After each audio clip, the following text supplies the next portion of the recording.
bimaze kuko Abarundi batari bake ntibari ku kivi. Aha twovuga abirirwa bicaye mu bisagara, impunzi zitarahunguka n'inkozi z'ikibi imbere ziri mu mabohero. Ubwo n'uruhombo kuko Abarundi bose bategereza kuja ku kivi.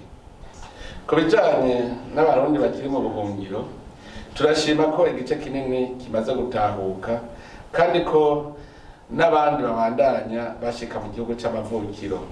Turashimishwa kandi n'ingene abasangwa bakirana igishika bene wabo mu kubashigikira mu byo bakeneye mu gihe bataba bareza ivyo bashitse barima. Ku bantu bicaye mu bisagara nabo ntibamenye ko kurya wicaye ari uko yatetse, kuko naho kuba bafise ico bakora gusa.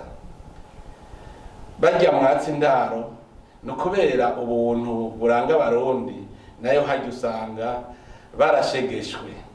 Nimwegere iyo muva kuko niho mufise munsi y'urugo hoho mworima agatoki mukorora n'udutungwa.